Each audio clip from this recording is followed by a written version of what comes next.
Ladies and gentlemen, adjust your headphones.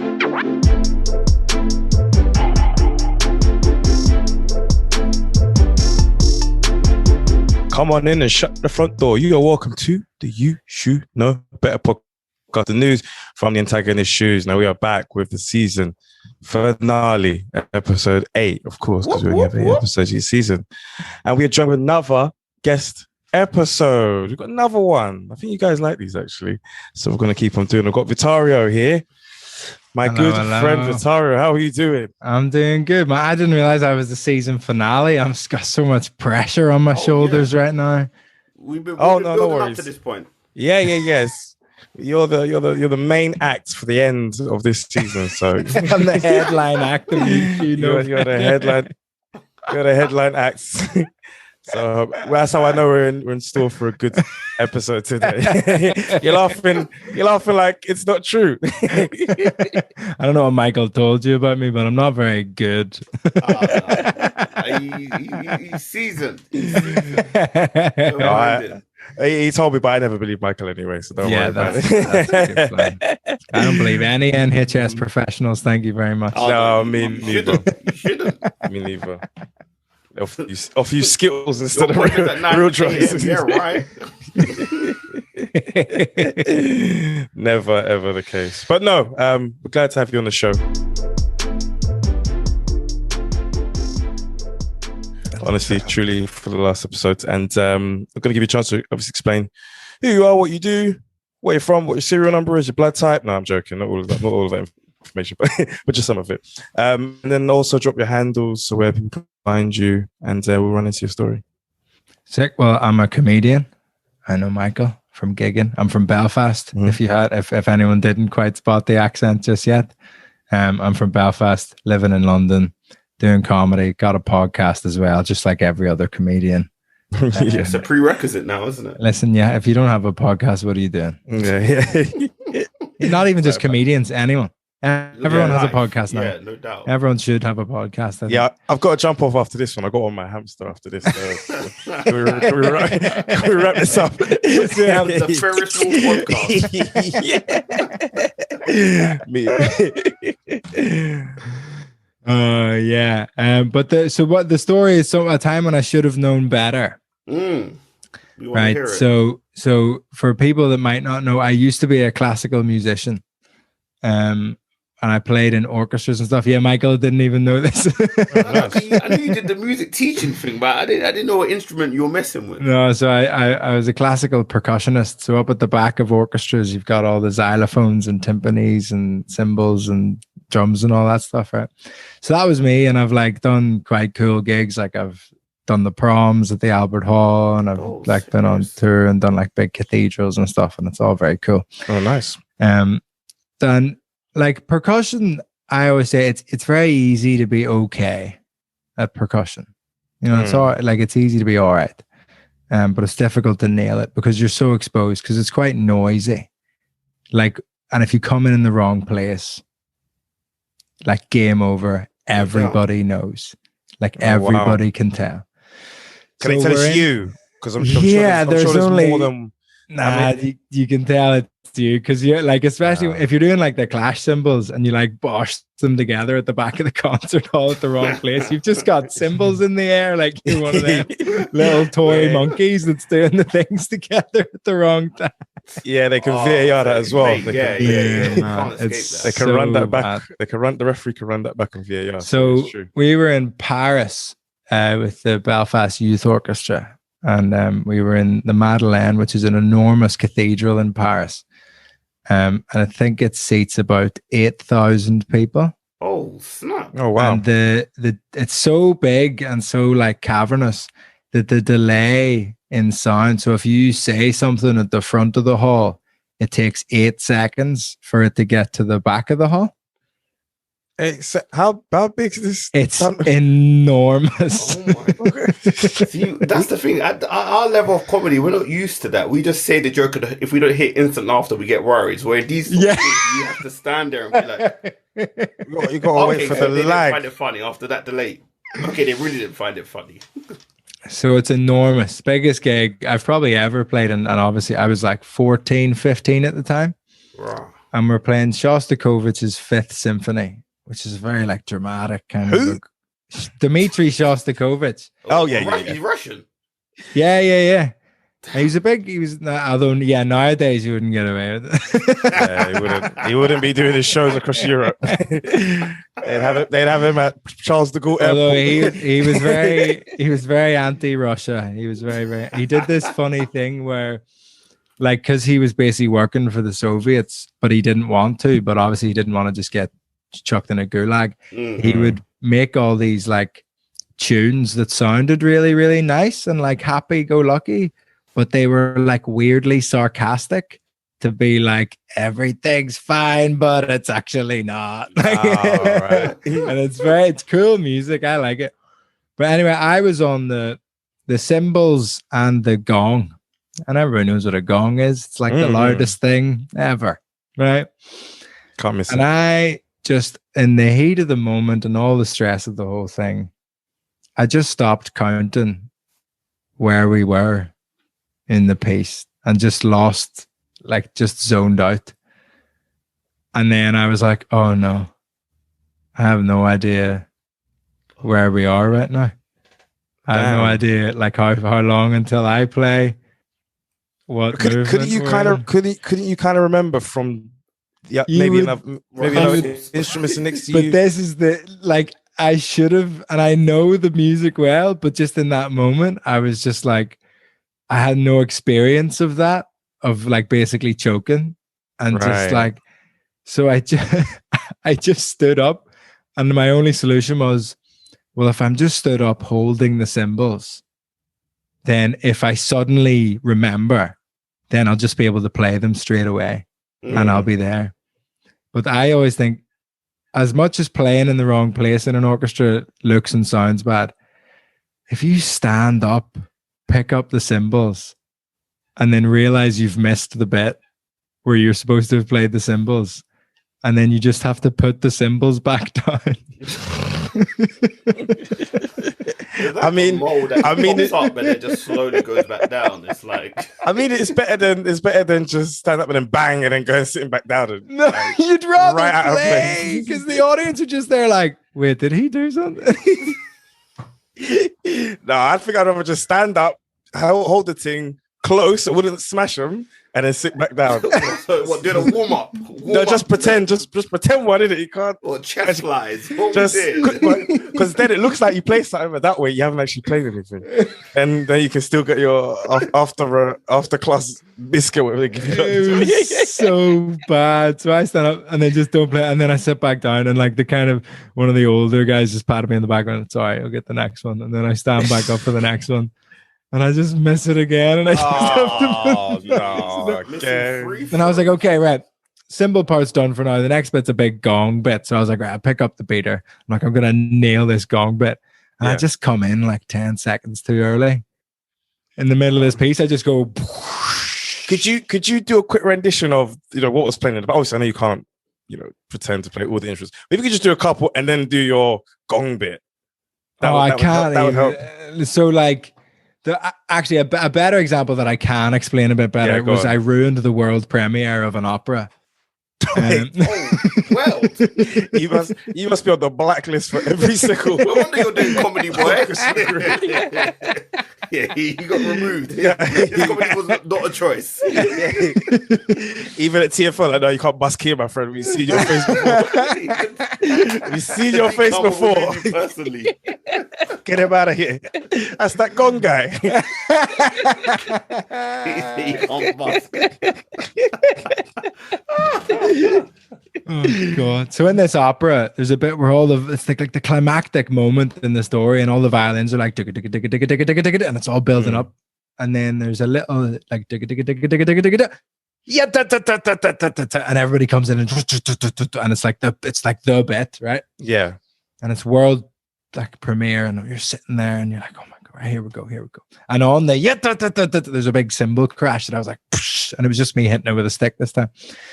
And on the day of the premiere, I forgot that there was a little gap before the like moment. So how many practice lessons did you do before Like the 2 weeks of rehearsals before this thing. What, straight, or is that like every like 9 to 5 pretty much every day. 9 to Were 5? you smoking them times? Yeah, I was gonna say, like, how like blacking out. And just I'm sorry, I'm not an extra, obviously not. But when you hit, I know.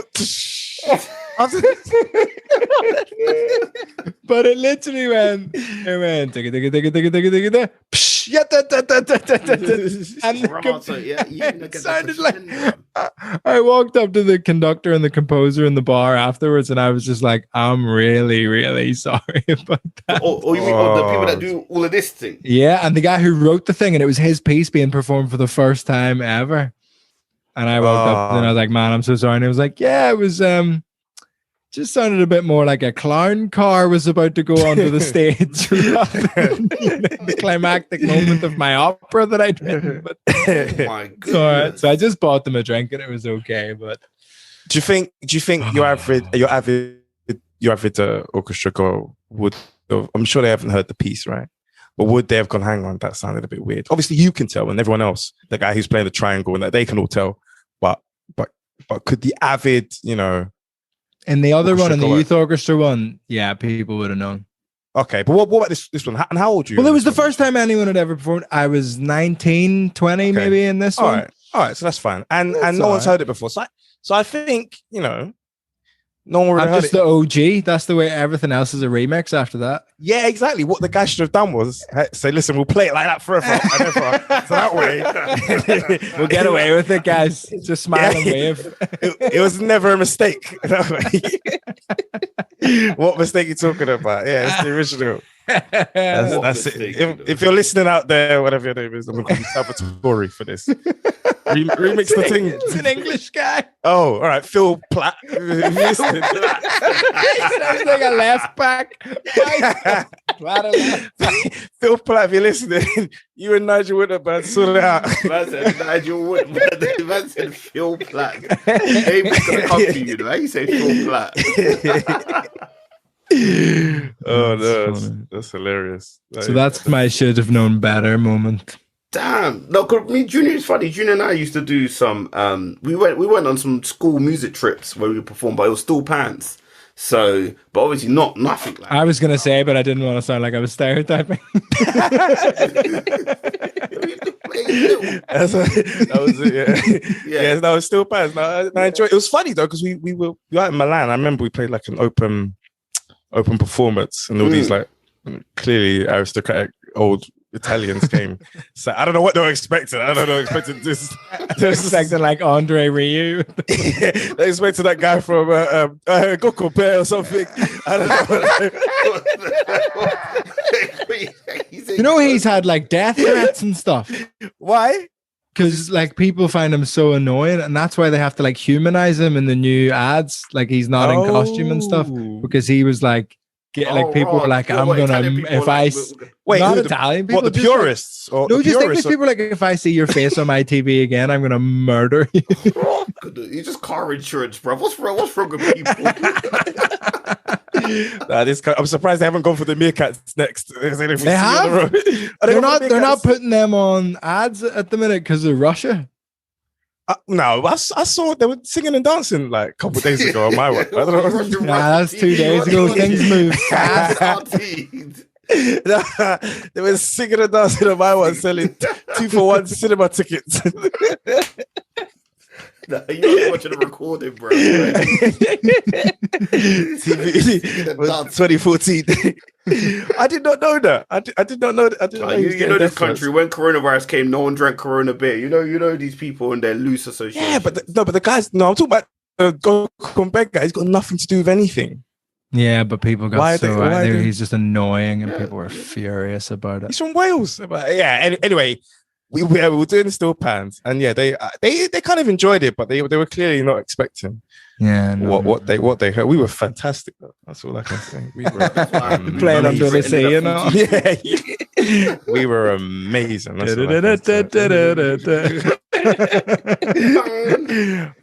Drunken Sailor. I remember playing that. You've Drunken Sailor on the They played Drunken Sailor, yeah. Bro, I was on the can't remember melody. any of the tunes we played. I was on, what? Junior's too proud of himself for being on the melody. I've still got the recordings. He's like, actually, I was on the melody. Okay, guys, just so you know. I wasn't on a guitar or anything. I was pretty sick at the steel pans in my day, actually. I can't even remember a tune we played. I put that to my. I forgot about all of that. I know we did it. Don't know what we did. I think you were on the bass. I think we put you on the bass. I done melody a few times. Respect me, please. Melody was nice. Michael went all the way from steel pans to bed pans. Am I right? Am I right? Yeah, most definitely, man. Bed pans all the way, cuz. What? Did you ever get confused? Just bang, bang, bang. That's how we got to help the NHS. Oh man, no, Vittorio, love, man, love for coming on. Thanks for having me, guys. Always a pleasure. Sharing your story. No, thanks for sharing story, that. Man. Was just don't that was choke like amazing. that on these big comedy stages. That's all, man. But I will deny knowing you. That's for sure. Deny this podcast. I have to make an episode. You got yourself to blame at that point. That's funny. That's funny. All right, man. Better jump to football. Have a lovely Cheers. evening, guys. Love, man. Thanks You for too. having me. Thanks again. Bye. See you in a bit. That was Vittorio. Now we're going to move on swiftly to the main segment of the pod. This is the You Should Know Better segment. This is where we look at a prominent news story in the news. We consider it from the antagonist shoes and we ask ourselves, should they have known better? So what's been popping in the news, man? Obviously, 2022, we're in the year 2022, and I think we're I guess more red. Would we say we're more, I hate using the W word, but I guess we're definitely more aware of our history, and I think the common person is more aware of the history. So it's the Queen's 70th 70 Jubilee of her time as Queen, I guess. And part of those celebrations, William and Kate were going around the Caribbean, but there's been strong hostility on their Caribbean trip, particularly the people of Jamaica. Our colleagues, our fellow people in Jamaica aren't too happy about their trip. I didn't know we had an office of this in the Caribbean. That's our colleagues, you know. I don't know why I'm in correspondence mode, but we only got operations in London. That's it, fam. yeah, I don't know anyone in Jamaica, but It's our colleagues. I know you're a journalist. Yeah. Our people them in Jamaica, they're not ramping, they're not ranting. They're asking for, let me even see if I get verbatim. They're asking for reparations. They said they do not want these people and their racist colonial past coming up here. So, Junior, I want to put you in the shoes of Prince William, man. So you obviously you want to come through Jamaica. And it's like, why are you coming here? What's your modus of operandi? Why are you coming here to a place where clearly there's feeling like you're not welcome? Well, you say clearly, but that's not true. The head of state of Jamaica is the Queen. So clearly there is some goodwill between both our countries. Otherwise, I wouldn't be on this trip. Why should it be the Queen? What's she doing for Jamaicans? It's up for Jamaica to decide if they don't want her. You've seen already, I think it's Bermuda. No, Barbados, sorry. Barbados. They have... It's one of them islands. The Queen was no longer head of state. Now, that's in Jamaica's hands to change that, you know? So clearly, there's a small disgruntled, group out on that island who don't feel... backbenchers. They're not backbenchers, but they're disgruntled. I do know that. And they're not happy. But that's not the whole of Jamaica. I think they're quite happy to welcome me and my wife for the 70th Jubilee, the diamond, platinum, gold, I don't know, one of them. But what's your plan? So obviously, the thing, you must understand why some of these people are upset. These people are upset because not necessarily what you have done, but what the monarchy sort of represents, what past your ancestors have essentially done to the people of Jamaica and obviously people of African descent wider due to the sort of colonization and the slavery. So do you think it's really fair to go to a place where these Jamaicans are now settled and basically almost wave at them with the same hands that is now profiting of the enforced labor of their ancestors? Well, look, like I said, Jamaica is a place that has been under British control for years, but they got independence in 1960. They kept the Queen. I'm here on official duty. I'm not here just for bants or whatever. I'm here for official duty. So the fact that I'm here for that tells me I'm welcome. If they don't want us there for that, then that's up to them. As for the reparations, because I think the issue isn't me coming. The issue is these people want reparations. And you have to understand, we just had a pandemic. I don't know if you've seen the oil. Have you gone to buy fuel? The prices shot up.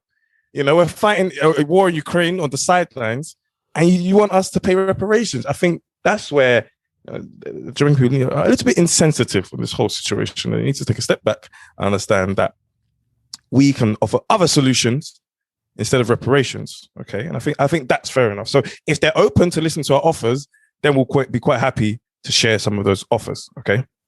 It's very interesting that you now quote the price of oil, because wasn't it your Her Majesty's government, your Nan's government, who was paying putting us on planes and using fuel oil to send us back after the Windrush scandal? Wasn't it that? No, those were coal ships. I think you're getting confused. No. How they sent us back? Not how we came. How they sent us back? Oh no, that's jet fuel and kerosene, obviously. The jet fuel. Okay. Yeah, about that one. That one's separate. But what I will say to the people who want reparations back from us, what I will say is that we're quite happy to offer you, some of the proceeds from Top Boy. We feel that some of the Jamaicans deserve some of the proceeds from that, because what do you know about Top Boy? Because how they I watched a few episodes after I watched The Crown. I watched a few. Go on, and then boy take me for idiot. So I've seen this. I've done my homework before I arrived here. And we're actually quite open to giving Patrick from EastEnders a couple more lines as well, just to sing. Box William up.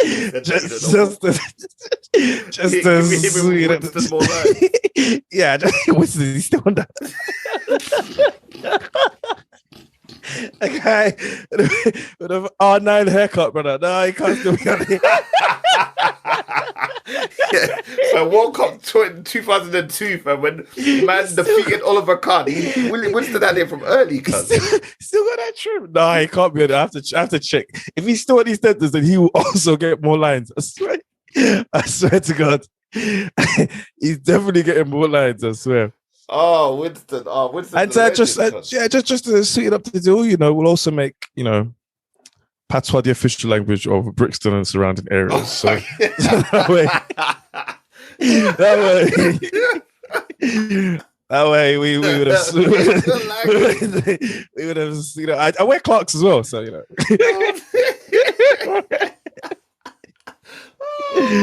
I think that's enough for Jamaica. So can we call it quits now? Oh my dude, it's serious though, man.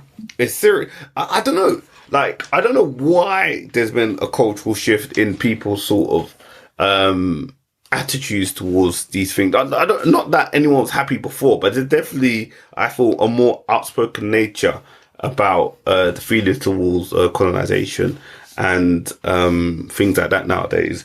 And it's the first time, obviously, not that I keep abreast of all these things, but the first time I've heard sort of this sort of vocal sort of discontent about the royals coming to some of their Commonwealth countries.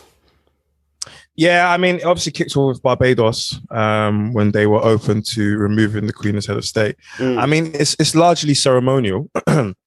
She doesn't do anything. Yeah. She hands off the power to a governor general, who is typically appointed by one of the ministers, prime minister, or whatever in that country, who then kind of carries out those operations. Obviously, they will typically be, from that island, not just some white person that they sent over there.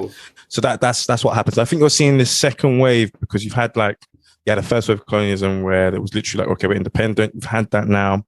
And I think a lot of countries are now looking at, I say small islands because it's mainly the small islands that, I don't want to say small islands, but the islands in the Caribbean. It's primarily them that still have a relationship with the crown, barring the rest of us in terms of the Commonwealth. Okay. They've actually got her as head of government, same way Canada, Australia, New Zealand doing it. But I think there's been this awakening of, hey, okay, do we want to kind of continue with this tradition? Do you want to kind of continue with this system of government that has this government in charge, not government, but the crown in charge, which has obviously led to so much destruction, human destruction, and economic destruction to these people? And I think that's the conversation that's happening. Some people, I think they generally think the Queen provides some kind of benefit for being at the head. Maybe, I don't know, maybe it's a touristic aspect of it. I'm not quite sure. But some people obviously look at the situation and go, I don't think we want the head of the state to be the crown. And some people genuinely don't mind. They just want to be recognized. They want recognition of what happened. They want reparations for what happened. And they want some of their artifacts that were taken back to be, you know, put in their rightful space. So I think it's a complex situation. I don't think it's simple as remove them or don't come here, but you know, some people obviously feel strongly about. I think it's about just creating that sort of hostility, isn't it? And that sort of making that sort of feeling clear that look, like what you represent, not them as individuals, and obviously what they represent is what has people feeling upset and angry, isn't it? And it's almost like you're coming to wave, bruv. Like I don't get it. Like you're coming here to wave, and what does that wave represent? Well, the thing is because it isn't in the it is part of the crown, right? Jamaica, she's head of state. It's like her going to, she's not going, obviously, she sends these ones, but it's like her going to one part of the UK or Wales or Canada. Yeah. So the reception isn't, you know, the reception is probably like, oh yeah, great, hi. They do it everywhere. It's just the fact that you're going to one of these places where obviously people feel a certain way, and rightly so, about, you know, the legacy of the crown. It's wild, I guess, for me, if she is head of state, then that is, and this is part of stately duty. That's her realm. It's part of her realm, and it's part of state duties. You know, part of her. It's inconceivable. But it's up for them. It's up for them to remove her. Yeah, no, of course, Barbados did it, as you rightly said. I was even checking. I said, when did Nigeria move her? But I saw in 1963. Oh, you got straight. Yeah, no, straight. Yeah, 1960 we got independence. In 1963, I said, yeah, these man. Oh, was it 63? So you got independence 60, and then she was a monarch for those 3 years, and then so you weren't a republic until 63. Then? Yeah, exactly. Right. We became a federal republic in 1963. Right. Yeah, there's one case when what about I can't remember. We may have done it straight after. I think there's one place, Grenada. They there's the only communist country with a queen. So basically,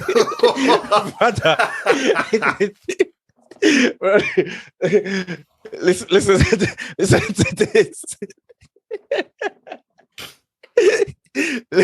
Listen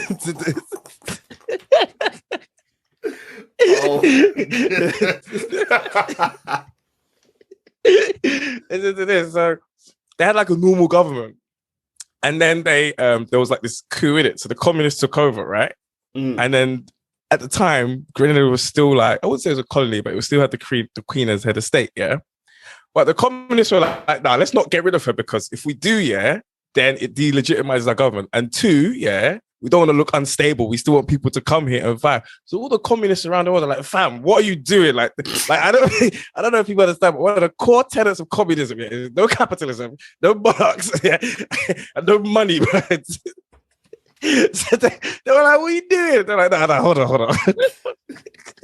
It's another we got a plan. Anyway, they came and removed them. They removed them, and the Queen stayed on. They got rid of the communist government. Oh my goodness! Yeah, they got rid of. Yeah, but it's the only communist state with monarchs. That is funny, bro. Brother, you can't be both, bro. That's what I said. I can be both. I can be a monarchist, a communist country. It's madness, absolute madness. Oh, that is funny. So what have you got? What have you got for me this week? I've got some geopolitical news. So this is to do with Nazanin. Zaghari-Ratcliffe, the Reuters journalist who was arrested on trumped-up charges in Iran when she went to visit, I think, her family 6 years ago, right? And she's been in she's been in prison in Iran for that long, and obviously her husband has been fighting tooth and nail to get her back into this country safely and soundly. So I think last week she was finally allowed back in the UK, but there have been 6 years of her life lost, and she does feel like a lot of that blame does come down to the handling of the UK government in this situation, and they can't really run because it's been Tory for the last 6 years. So no one can really hide from this. She said the last 6 years has been a nightmare. As she left her baby daughter, who's now 8 years old. And she was asked, how does she feel? Does she feel angry? And she kind of said she felt let down by the UK government, because one of the reasons why they had her in captivity was because the UK actually owed a 40-year-old debt for undelivered tanks and armored vehicles. This was when the Iranian Revolution happened.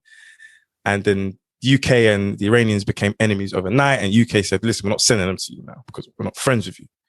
So finally, they paid that debt. They paid it, I think it was 400 million. And she feels that could have been paid 6 years earlier. So, Michael, I just want to put you in the shoes of a Tory government minister. Don't really, you can be nameless in this one. But we want to understand, how it took up to 6 years for the UK to settle this debt. Yeah. And why this woman had to suffer so long for the negligence of people in charge like you. I'm gonna be what's that MP's name? His name's Bim. He shortened the whole name to Bim. We've had him on the show before, isn't it? That guy's a partner, a contributor to the show. What I'll say is, if it would have been seen as a ransom, obviously someone's held captive, and you now pay off money and they get freed. Is that a ransom? Yes or no? No, it's not, because you owe them money. A ransom is when they kidnap you. Yeah, no, as they give us money. They took her on very scrupulous charges and circumstances. No, I understand what you're saying, but it doesn't apply here, Bim. The reason why I say that is because you owed this country arms. Yeah, you owe this country arms, tanks and armored vehicles. They're all in the corner. In the Tehran corner. And you never sent them. You never sent them for political reasons. Yeah. Yeah. But you should have paid the debt. And now why are they now keeping her so we can pay this money? Is that right? Who said? Nobody says it's right, but it's right for you to pay so that she can be free. But then other countries will start doing that. They can think, oh well, let's hold this person longer than they should be held. Or then it sets the wrong precedence. Or then that implies that you've got debts all around the world. Right. We've done a lot of dirt, bro. We've done a lot of dirt. Don't say Prince and Harry, listen, because look. Don't send them. There's a couple of disgruntled. Obviously, but there's levels to this, isn't it? Like, they can arrest this lady, but they wouldn't dare try to detain Prince William. Of course not. Yeah, of course not. But so why wasn't it paid? Like, why can't you just pay it so this woman could have been free? And we would have never heard of her unless we read one of her articles and Thomson Reuters. Well, we're going to hear a lot from her now, that's for sure. And I'm sure books on the way, and a podcast. But I think what cynical, bruv. Look, pain. Look. Inconvenient pain turns into art, man, and you can monetize that pain. So I'll be flabbergasted if the book doesn't come out. But that's got nothing to do with why you didn't pay the debt before. Well, she can even now use the money she's gonna make to pay off more of the debt. That's not the point. That's not, she can even use the money she's gonna make, and she'll be able to pay the debt and try with interest. Why are you running away from? Why didn't you pay it? Look, let me tell you something. Tell me. If you're holding something to ransom, and then you give the money, then what else? They could just say it's even more money. They could say it's not 400 million, it's 500 million, 600 billion, 700 billion, 1 million, 2 million, 3 million,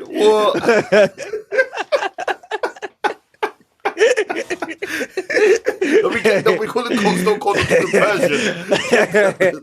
Stockholm be Tehran. 1 million, 2 million, Austin 316.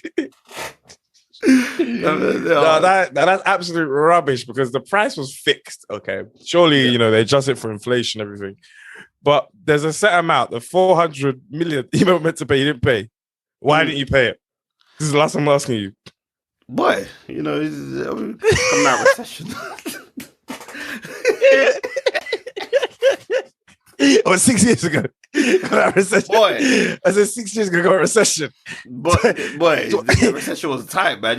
That recession was difficult, boy. The wickedest thing, yeah, is it was 400 million. I'm going to stop being BIM. But this government have wasted over billions over this COVID pandemic. Billions. Yeah. 39 billion on track and trace. They just jettisoned. And this small relative, 400 million, they're delivering for Sigma. But also, to be fair, I did hear that there were sanctions against Iran which prevented the payment. There would have been against NATO sanctions to give them money.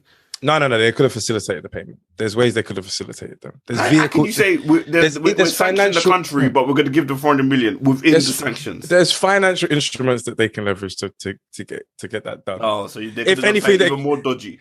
If anything, they just drive them into Iraq and then drive them across the road into Iran. That's what they had to do. That's what you have to. That's what you have to give us. That's a need.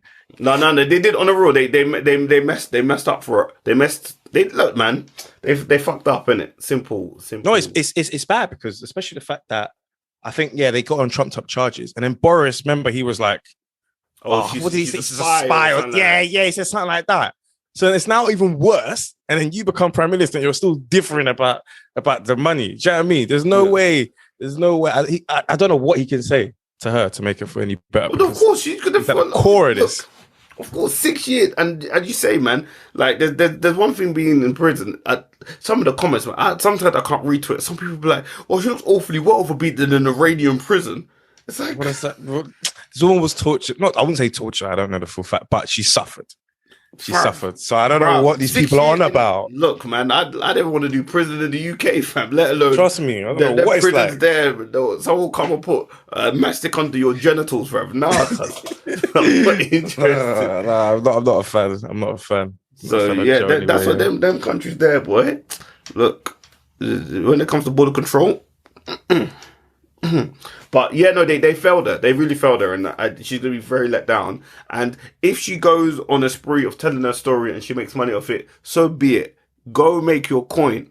Well, I want to hear a story. Yeah, I want to hear all of it. I want to read it. 6 years. She's probably got a lot of stories from that 6 years. Hopefully, we can hear them one day. Make that coin, sis. Yeah, I want to read. Well, I don't read actually. I want to hear that Audible podcast. Tell us. I want to hear an Audible. I want to see the Netflix show. If Tinder Swindler and that Anna woman can get something that this woman deserves, 100%. This woman deserves a story to be told. 100%. Is you doing the throwback or is it me? No, it's you. It's your one from.